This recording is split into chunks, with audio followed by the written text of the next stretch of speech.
One decision, 200,000 people dead in seconds, but millions more potentially saved. August 1945, America faced a choice no nation should ever face. Invade Japan and watch 1 million of your own soldiers die, or drop atomic bombs on cities full of civilians. There was no good option, only different degrees of terrible. This is the story of how that decision was made. To understand why America even considered using atomic weapons, you need to understand where things stood in the summer of 1945. Germany had surrendered in May. The war in Europe was over. But in the Pacific, Japan was still fighting, and they showed absolutely no signs of surrendering. American forces had been island hopping toward Japan for 3 years. Guadalcanal, Tarawa, Saipan, Iwo Jima, Okinawa. Each battle was bloodier than the last, and the closer they got to Japan, the more fanatical the resistance became. At Okinawa, the last major battle, 12,000 Americans died in 82 days. Over 100,000 Japanese soldiers fought to the death, and 100,000 Okinawan civilians died, many by suicide rather than surrender. The pattern was clear. Japan would not surrender. They would fight until the last person was dead, and that terrified American military planners, because the next step was invading Japan itself. And if Okinawa was that bloody, what would the home islands be like? By July 1945, American military planners had developed Operation Downfall. That was the code name for invading Japan. The plan had 2 phases. First, Operation Olympic in November 1945, invade Kyushu, the southern island, secure it as a base. Then in March 1946, Operation Coronet, invade Honshu, the main island, and drive toward Tokyo. The scale of this operation was staggering. It would be the largest amphibious invasion in history. Larger than D-Day, millions of troops, thousands of ships. The entire American military and half of Britain's forces would be involved. But it was the casualty estimates that made everyone pause. The Joint Chiefs of Staff estimated between 500,000 to 1 million American casualties, dead and wounded combined. Some internal estimates went even higher. General Marshall, the Army Chief of Staff, privately estimated 250,000 American deaths just in the first phase. These weren't random guesses. They were based on hard data from Okinawa. At Okinawa, American forces suffered 50,000 casualties taking one island. Kyushu is 100 times larger. Do that math, and the numbers become horrifying. And that's just American casualties. Japanese casualties would be catastrophic. Military planners estimated 10 million Japanese deaths, maybe more, because American intelligence had intercepted Japanese battle plans.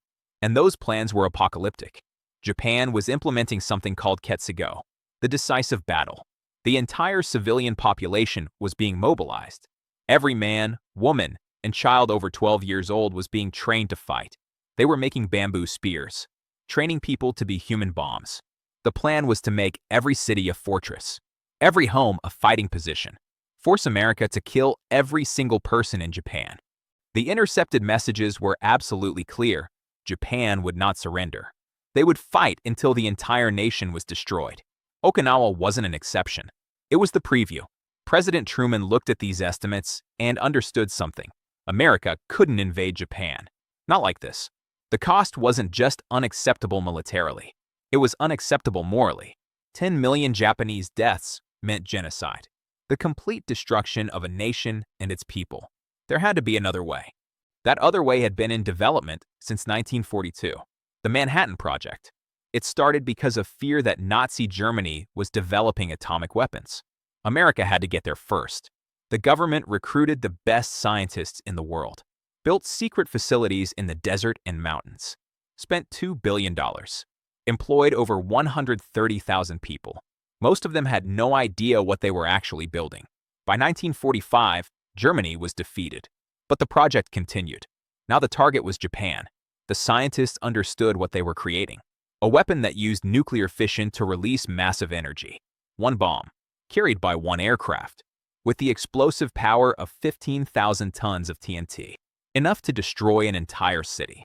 On July 16, 1945, they tested it. The Trinity test in New Mexico. The explosion was visible 100 miles away. The mushroom cloud rose 40,000 feet. The steel tower holding the bomb vaporized instantly. The desert sand melted into glass. The shockwave rattled windows 100 miles away.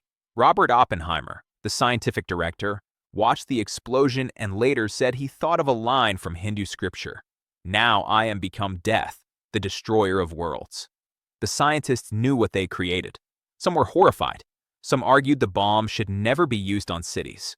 Others suggested demonstrating it on an uninhabited island. Show Japan the weapon.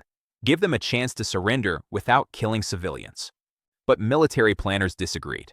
A demonstration had too many risks. What if the bomb failed? What if Japan wasn't impressed by seeing an empty island destroyed? America only had 2 bombs ready. Wasting one on a demonstration that didn't end the war would be catastrophic. And there was another calculation. Political. America had spent $2 billion on this weapon. The public didn't know about it. If Japan surrendered conventionally and Americans later learned their government had a weapon that could have ended the war faster but chose not to use it, there would be outrage. Every American death after the bomb was ready would be questioned. So the decision narrowed to 2 options: use the atomic bomb or invade. Those were the only realistic choices on the table.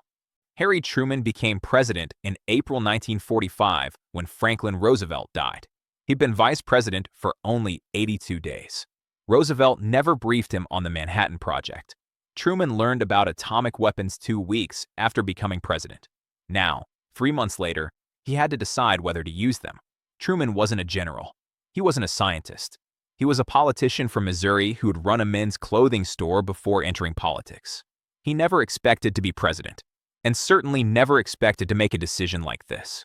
His advisors were divided. Most military leaders supported using the bomb. Their priority was ending the war quickly and saving American lives. Some scientists opposed it. They argued it was immoral to kill civilians on this scale. They pushed for alternatives, demonstrations, warnings, blockades. But military leaders shot down those alternatives. A blockade could take years. Japan might never surrender just from starvation and conventional bombing. More Americans would die waiting. And there was a time pressure. The Soviet Union had promised to enter the war against Japan in August. Stalin was about to invade Manchuria. If the Soviets helped defeat Japan, they'd demand a role in occupying the country. They'd demand concessions. Japan could potentially be divided like Germany was being divided. Truman wanted to avoid that. Using the atomic bomb quickly could end the war before the Soviets became too involved. Keep Japan under American control. There was also intelligence showing Japanese leadership was divided. Some wanted to surrender, but military hardliners absolutely refused. They were preparing for a final battle. They were willing to sacrifice the entire population rather than surrender. Truman knew Japan had never surrendered in their history, never been successfully invaded. This was unprecedented territory. So Truman made his decision. Use the atomic bomb. Target a city with military and industrial significance. Demonstrate the weapon's power. Force Japan to surrender before invasion became necessary. It wasn't a choice he made lightly, but it was the choice he made. A target committee was formed. Military leaders, scientists, and strategic bombing experts. Their job was to choose which Japanese cities would be destroyed. The criteria were specific. The city needed military significance, industrial capacity, urban density to demonstrate the bomb's full destructive power. And there was one more criterion that's particularly chilling. The city had to be relatively undamaged. They needed to measure the atomic bomb's effects clearly. If the city was already heavily bombed, they wouldn't know what damage the atomic weapon caused versus conventional bombing. This meant American bombers had been deliberately avoiding certain Japanese cities, saving them for atomic destruction. The committee created a list. Hiroshima, Kokura, Niigata, and Nagasaki all had military headquarters or war industries. All were relatively undamaged. Hiroshima topped the list. It was a major military headquarters, a troop staging area, an industrial center, and a port. Population around 350,000. No major Allied prisoner of war camps nearby. Kyoto was initially considered. It was the ancient capital, a cultural center. But Secretary of War Stimson personally removed it from the list. He'd honeymooned in Kyoto decades earlier. He understood its cultural importance to Japan. He argued that destroying Kyoto would create permanent hatred that would make post-war reconciliation impossible. So Kyoto was spared. Nagasaki replaced it on the target list. The plan was to drop the first bomb and wait for Japan's response. If they didn't surrender, drop a second bomb. Then wait again. America had 2 bombs ready. A third was being assembled. If necessary, atomic bombs would be dropped repeatedly until Japan surrendered or America ran out of bombs. No warning was given to civilians. No leaflets were dropped on Hiroshima saying to evacuate. Military planners argued that warning the target would allow Japan to move prisoners of war there as human shields, or concentrate anti-aircraft defenses. The attack had to achieve complete surprise to be effective. Before the bombs were dropped, Truman issued one final warning. The Potsdam Declaration on July 26, 1945. America, Britain, and China jointly demanded Japan's unconditional surrender. The terms were actually not as harsh as they sound. Japan's military would be disarmed. War criminals would be tried. Japan would lose all territory outside the home islands. But the Japanese people would not be enslaved or destroyed.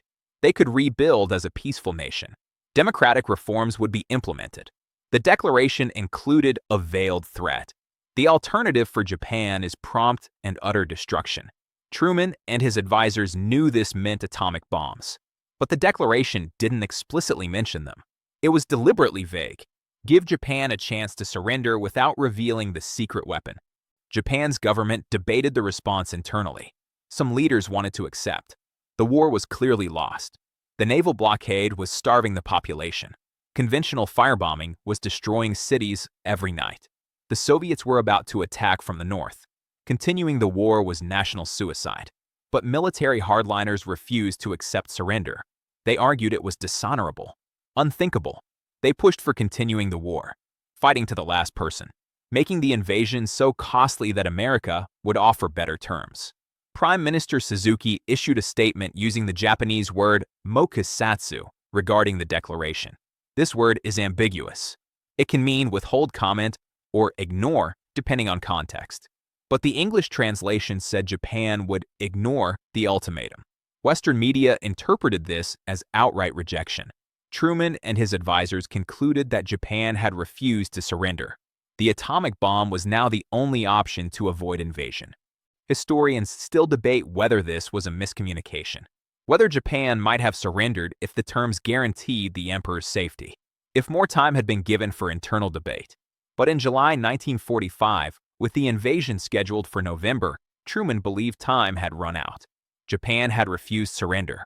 Decisions had to be made. Let's be clear about this. There were alternatives to using atomic bombs. People have debated them for 80 years. So let's examine them honestly. Alternative 1. Demonstrate the bomb on an uninhabited area. Drop it on a deserted island with Japanese observers present. Show them the destructive power. Then demand surrender. The problem? America only had 2 bombs ready with a third being assembled. If the demonstration failed mechanically, or if Japan wasn't sufficiently impressed, America would have wasted one of only 2 weapons and shown Japan exactly what the secret weapon was. Alternative 2. Modify the surrender terms. Japan's main concern was the emperor. If America guaranteed Emperor Hirohito wouldn't be tried as a war criminal, Japan might surrender. The problem? American public opinion. The emperor presided over Pearl Harbor, over the Bataan Death March, over atrocities across Asia. Letting him escape justice appeared politically impossible for Truman domestically. Alternative 3. Wait for Soviet entry into the war. The Soviets were scheduled to attack Japan in early August. Dual pressure from both the Soviets and Americans might force surrender without atomic bombs or invasion. The problem? Soviet involvement meant Soviet influence in post-war Japan. Potential occupation zones. Potential division of the country like was happening with Germany. American planners wanted to avoid this entirely. Alternative 4. Continue conventional bombing and naval blockade. This strategy was already working. Japanese cities were being destroyed nightly by firebombing. The blockade had cut off food imports. Japan was slowly starving. Eventually, the country would collapse without invasion. The problem? Time. Every week of continued war meant more deaths on all sides. American prisoners of war dying in camps. Japanese civilians starving. And Japan showed no signs of imminent surrender. This could take months or years. So yes, alternatives existed, but each had significant problems. Truman and his military advisors concluded that atomic bombs offered the fastest and most certain path to ending the war. Not the most moral path, not the most humane, but the most effective at achieving the goal: end the war immediately and prevent invasion. The decision to use atomic bombs wasn't made casually. Truman understood he was ordering the deaths of hundreds of thousands of civilians: women, children, elderly people, non-combatants who hadn't chosen this war, who were simply living in the wrong city at the wrong time. But Truman also understood the alternatives. Invasion meant millions of deaths: Japanese military, Japanese civilians, American soldiers, the war potentially continuing for another year or more. More firebombing every night, more starvation from the blockade, more deaths everywhere, constantly, for months. The atomic bomb was concentrated horror. 2 cities destroyed, immediate deaths in the hundreds of thousands. But it was quick. Shock Japan into immediate surrender. End the war within days instead of months. Save lives overall by taking lives immediately. It's essentially the trolley problem on a national scale. Do you actively kill fewer people, or do you allow more people to die through inaction? There's no objectively correct answer, just different types of wrong. And Truman chose the option he believed would result in fewer total deaths. He wrote in his personal diary that he'd made the decision and believed it was right. But he also knew history would judge him. Some would call him a hero for ending the war and saving lives. Others would call him a war criminal for deliberately targeting civilians. He accepted both possibilities. The decision was his to make, and he owned it completely. Military officers involved rationalized it differently. They saw it as a legitimate military action. Hiroshima had military headquarters, war factories, soldiers stationed there. It was a valid military target. The weapon was simply more efficient than conventional bombing. No different morally than the firebombing of Tokyo, which actually killed more people. Just faster. They didn't see it as crossing a new moral line because they believed that line had already been crossed with strategic bombing earlier in the war. The scientists were more conflicted. Some participated willingly, believing it would end the war and save lives overall. Others felt immediate guilt. Robert Oppenheimer later said, "In some sort of crude sense, which no vulgarity, no humor, no overstatement can quite extinguish, the physicists have known sin, and this is a knowledge which they cannot lose." Many Manhattan Project scientists later became advocates for nuclear disarmament and arms control, trying to put the genie back in the bottle. But in August 1945, most supported using the weapon because they genuinely believed the alternative was worse. On August 6, 1945, at 8:15 a.m., the first atomic bomb was dropped on Hiroshima. 70,000 people died instantly. Another 70,000 died from injuries and radiation over the following months. The city was essentially erased. Japan did not immediately surrender. 3 days later, on August 9th, a second bomb was dropped on Nagasaki. That same day, the Soviet Union invaded Manchuria. Facing destruction from all sides, Emperor Hirohito intervened and broke the government deadlock. Japan surrendered on August 15th. The war ended. No invasion happened. We'll never know exactly how many lives were saved by avoiding that invasion. The estimates range from hundreds of thousands to millions. We also don't know if Japan would have surrendered soon anyway due to conventional bombing and Soviet entry. These are unknowable counterfactuals. What we do know is this: the decision to use atomic weapons changed warfare forever. It introduced weapons that could destroy civilization itself. It created the nuclear age we still live in. It raised moral questions about civilian targeting that we're still debating 80 years later. Was it the right decision? That depends entirely on what you think the alternatives would have produced. If you believe invasion would have killed millions, then yes, atomic bombs saved lives overall. If you believe Japan was about to surrender anyway, then no, the bombs were unnecessary mass murder of civilians. Historians still debate this. Survivors on both sides have different perspectives. American veterans who were preparing to invade Japan generally support the decision. Japanese survivors of the bombings obviously have a very different view. There's no consensus. There probably never will be. What's certain is that Truman made the decision he thought would end the war fastest and save the most lives overall. Whether he was right or wrong, we're still living with the consequences. The nuclear age began at Hiroshima, and 80 years later, We're still trying to figure out how to prevent those weapons from ever being used again. The next video covers Hiroshima itself. What actually happened on the ground that morning? The testimonies of survivors. The immediate aftermath. The human cost that statistics can never fully capture. That story continues in Part 9, which drops in 48 hours.